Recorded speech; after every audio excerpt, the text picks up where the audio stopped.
Hello, friends, and welcome back to another week of Unsolved Ramblings with me, your host, Danielle. Here I will ramble and speculate about unsolved cases in hopes of shedding light so that these families can stop waiting for answers and finally have some closure.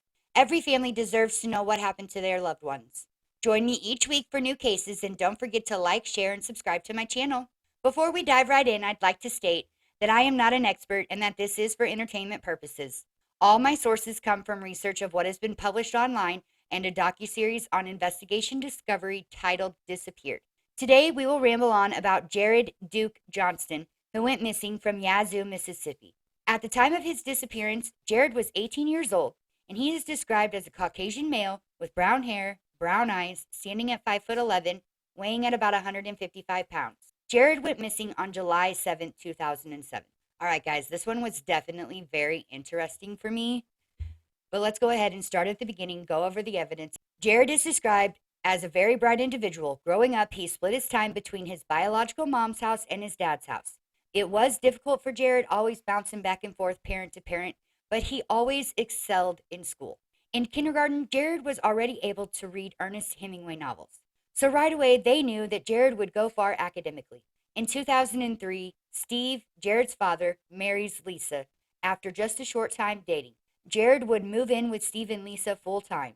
Jarrod quickly became the oldest of 4 kids, but transitioned wonderfully into being an older brother, being protective, standing up for the younger kids, known to always be there for his brothers and sisters. He loved being an older brother. Jarrod was just an outgoing, fun-loving kid. He was the life of the party and fun to be around, the kind of person that makes friends wherever he goes. People were drawn to his laughter.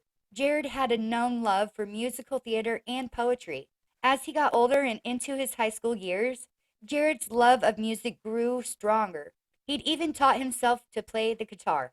Jarrod's sister Brittany stated in interviews that she thought he wanted to make a career out of music and be famous. It seemed as if music was Jarrod's whole life. Things in the Johnston household would take a turn for the worse when Jarrod's parents discovered that Jarrod had been abusing drugs. Like so many other teens, Jarrod had to be hospitalized after a party he hosted while his parents were out of town. Jarrod had become addicted to prescription medication, and he was suspected of stealing medication from his grandmother following several surgeries that she had undergone. It always makes me so sad to hear these young kids getting addicted to drugs, especially in this case.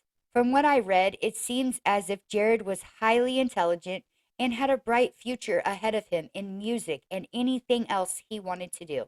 But the next 2 years would prove to be very trying for the Johnston family, as Jarrod was in and out of rehab treatment facilities. The drugs had taken its toll on him and Steve, Jarrod's dad. He just couldn't believe his son, this bright, young, intelligent person, would want to do drugs. He couldn't understand why.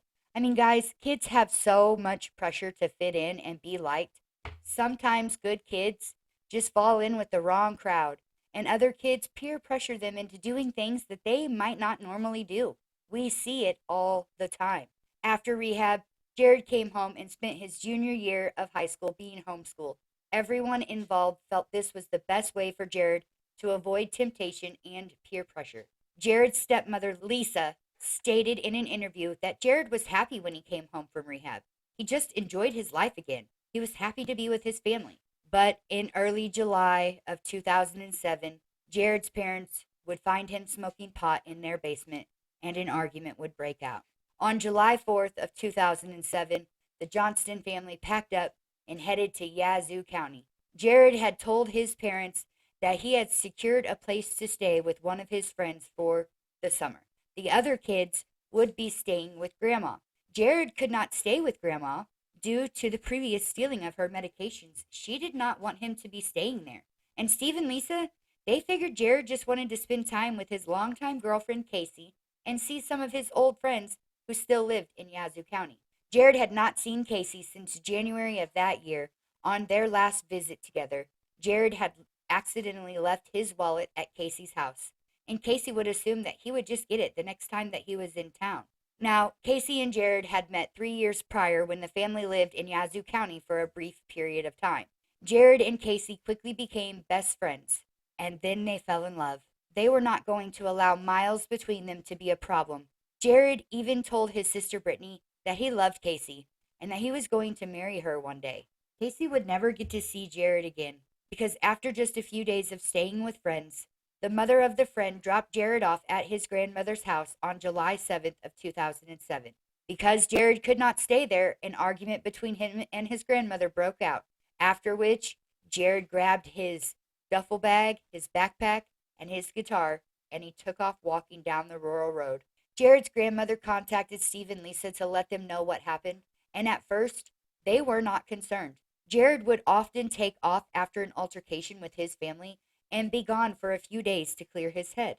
After a few weeks had gone by, Steve and Lisa and the grandmother had not heard from Jarrod. They knew something must be wrong. It was like Jarrod to take off and be gone for a few hours, maybe 2 days tops, but not this long, with no contact. In August of 2007, when Steve and Lisa still had not heard from Jarrod, they decided to contact Casey just to see if he was there, thinking maybe he just went to her house and was hiding out. But when they spoke with Casey, she informed them that she had not seen Jarrod since January and that she didn't even know he was in town. So it doesn't make sense that Jarrod was in Yazoo, but he didn't let Casey know. If he's telling his sister Brittany that he loves her and that he's going to marry her and he wants to be with her, and now he's going to the same place that she lives, why didn't he let her know? Why didn't he go to her house? That's definitely some questions that I have already. Steve and Lisa were very confused and scared when they learned that Jarrod was not at Casey's house, that he had not even made it there this trip. So they contacted the authorities in Yazoo County. The authorities stated that the grandma would have to report him missing as she is the one who holds a residence in the area. How frustrating for a parent to hear that from police officials when they are panicking about their missing son. From the information I found, it does seem that investigators dropped the ball in this case. Now, I am not one to sit and call out the cops for poor investigating. Their job is a difficult one to do, but I do feel that a certain amount of effort on their part does need to be shown. Throughout Jarrod's investigation, there would be several different investigators put on and removed from the case. One of the detectives was Detective Dennis Mulder. He told Jarrod's parents that there wasn't much that they could do because there was no sign of foul play and because Jarrod was 18. Even after Jarrod's parents pleaded with him that this was not normal behavior for Jarrod, Steve was so devastated that something could have happened to Jarrod because Steve's sister, Susan, had been murdered when she was 18 years old. She was murdered 25 years before Jarrod disappeared in the same area. Steve's sister had gone to a concert with her friends, and she was murdered by a couple she met through one of her friends. And her body was found in a lake, and her family was able to identify her when a composite sketch of her was in the newspaper. That, as I said, happened 25 years before Jarrod disappeared. So, of course, Steve is freaking out, and he is so concerned about what has happened to Jarrod because in his mind, this is all happening all over again. He's thinking that he's going to find a composite sketch of his son on the television or in the newspaper, and that's how he's going to find out that something bad happened. Of course, he is freaking out and going crazy. But once they were met with the resistance from the authorities, Steve and Lisa started doing their own investigating. They started putting Jarrod's information on missing persons websites, and they made and hung missing persons posters all around the area. They called his friends, and still nothing. No one had seen Jarrod. They would get a little bit of hope in December of 2007, more than 5 months after Jarrod's disappearance. A family member called Lisa to say that he had seen Jarrod outside a mall in Jackson, Mississippi. This family member, he did not even know what was going on. That's why he called Lisa when he had the sighting of Jarrod, because he immediately knew that Jackson, Mississippi was a long ways away from Frankfort, Kentucky, where the family resided. So the family lives in Frankfort, and they travel often to Yazoo, Mississippi, to visit with relatives. So when this relative calls and says, "Hey, I just seen Jarrod outside a mall a long way away from home. What's going on?" The family member has no idea that Jarrod is actually missing, but he did state that he was 100% positive that was Jarrod. And when he turned away for a second and turned back, Jarrod was gone. Steve and Lisa were elated with the news, but also very worried about their son. Because during the time that he had spent in rehab, he was diagnosed with being bipolar and ultimately put on prescription medication as treatment. Steve and Lisa knew that Jarrod would be out of his medication at this time and were worried that Jarrod might have fallen back into his old ways of using drugs again. Because when he left their home, he only had a 3-month supply of his medication. And this was 5 months later when this sighting happened. The trail quickly goes cold. But in February of 2008, the family would get their hopes up again when they receive an email from an anonymous source stating that they have Jarrod, and if the family pays $50,000, they will return Jarrod alive. They could not believe that someone would send them emails stating that they have their son, asking them for money. They did not believe this to be true, and before they wanted to send out any money, Jarrod's parents sent the emails to the FBI.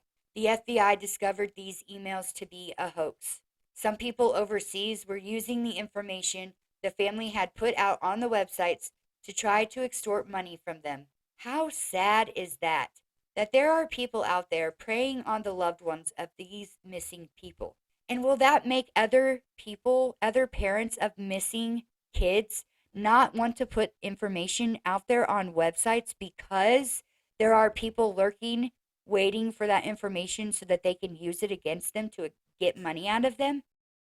With there still being no contact from Jarrod, and the last known sighting being in December of 2007 in Jackson, the Johnston family wanted to do their own investigating in that area. So 3 months after he's been sighted, the family goes down in March of 2008 to Jackson. They make the 400-mile drive from their home. They're hoping that they find Jarrod sitting at the food court in the mall, just enjoying a meal. As they are handing out missing persons flyers, Jarrod's sister, Brittany, goes into a jewelry shop, and she speaks to the clerk inside. The clerk states that she had seen Jarrod in December, and he had come into the shop wanting to purchase a diamond engagement ring. But when it came time to pay, the credit card Jarrod was attempting to use was declined, and Jarrod left the store, claiming he would come back with a different card. The clerk stated that she had never seen him return. Now, the family takes this information and they go to law enforcement. But by this time, the security footage at the mall had already been erased and re-recorded. So there was no way for them to verify the information. For 2 years, the case remained cold until July of 2010. A woman by the name of Kelly contacted the Yazoo County Sheriff's Department to report that she thinks she may have found Jarrod, but he goes by the name of Samuel now. Kelly goes on to state that she found this boy slumped over a guardrail along the highway outside of Atlanta in early August of '08, that he was malnourished and had been hit by a car and was very weak. Kelly took him back to her house and proceeded to take care of him, nursing him back to health for 8 weeks. During that time, Kelly tried to get information from Samuel about who he was. He didn't have much of a memory, so Samuel was unable to tell Kelly who he was, how to even spell his last name, or where he used to live, or what his phone number had been. After a Labor Day cookout, Kelly stated that Samuel wanted to leave immediately and that he was being aggressive toward the kids his own age. Initially, Samuel wanted to go back to Mississippi. He had told Kelly he had a girlfriend there, but due to a hurricane, no buses were allowed to travel, so they bought a ticket to New York City, where Samuel remembered he had a family. Kelly states she just wanted him to go home to his family wherever they were. She states that the bus station resisted at first because Samuel had no identification. But he got on the bus and he took off, and Kelly and her sister saw him off. But as the weeks are going by and they're realizing what is going on, Kelly and her sister didn't want Samuel to end up on the streets like so many other people. So after Samuel left, they began calling cities along the bus route to report him missing. During the time Kelly is searching for Samuel, she comes across the missing person poster on Facebook of Jarrod. That's when she decides to contact Yazoo officials. The Johnston family is elated with the news again, thinking, okay, Jarrod is okay, he is safe and alive. But then they are shocked to learn that he is no longer living with Kelly. This is the time when Kelly and the Johnston family and the FBI start working together to locate Samuel. When the FBI finally did locate him, they did a comparison of his fingerprints with Jarrod's and came back stating that he was not Jarrod, that his name was Nathaniel, and that he was safe, alive, and in Boston, Massachusetts. Nathaniel was reunited with Kelly, and even he agrees that there are a lot of similarities between him and Jarrod's appearance. 2 years later, in March of 2012, there was a new sheriff in Yazoo County. Once elected, he soon realizes there is no paperwork in the case of Jarrod Johnston. The previous sheriff told him there never was paperwork on Jarrod Johnston, but he did assist the new sheriff in creating new files and a timeline. 2 weeks after taking office, the new sheriff gets a tip that Jarrod might be in a coma in a hospital in Atlanta. But with HIPAA laws, it took a little while to be able to confirm or deny. Ultimately, it ended up not being Jarrod. And sadly, his father passed away before ever being able to see or speak to Jarrod again. His stepmother, Lisa, and his brother and sisters do not give up hope that they will one day find Jarrod, that he is still alive, and that he will eventually make it back home. Lisa believes that he has gone off and created a life for himself somewhere. She does wish he would just call and let them know that he is okay. Jarrod is considered missing, but he is not listed on very many missing persons websites due to the previous extortion attempts. So, guys, what do you think happened to Jarrod? Here's the questions that I have for this case. Is he out there with the homeless population wandering around because he doesn't know how to get home? Has someone hurt him? Is he alone? Did he walk away and start a new life somewhere? Did he revert to his old ways and get back on drugs and then overdose? I mean, the evidence in the jewelry shop with the credit card, that is some criminal stuff. So if that's not his card, which chances are the guy's been missing, he's only 18, it's probably not a credit card of his own, and he tries to use it, that's fraud. That's stealing. Could be that he did revert to his old lifestyle and his new buddies that he was running with showed him a new way to get money to pay for his drugs. Did he meet foul play? Are his remains unidentified somewhere? There are so many unanswered questions. So, I beg you, if you have any information or know anything regarding this case, please contact the Yazoo County Sheriff's Office in Mississippi at 662-746-5611. And let's help this family get the closure they so desperately need. And if Jarrod, you're out there listening to this, call your mom, call your stepmom, call your sisters or your brother, call somebody and let them know that you're okay.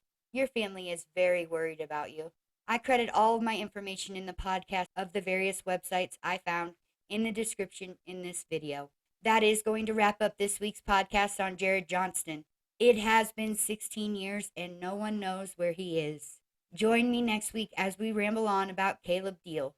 Thanks for listening, my friends, and as always, don't forget to hit that like button, share with your friends, and come back next week for more Unsolved Ramblings. And don't forget to ramble on.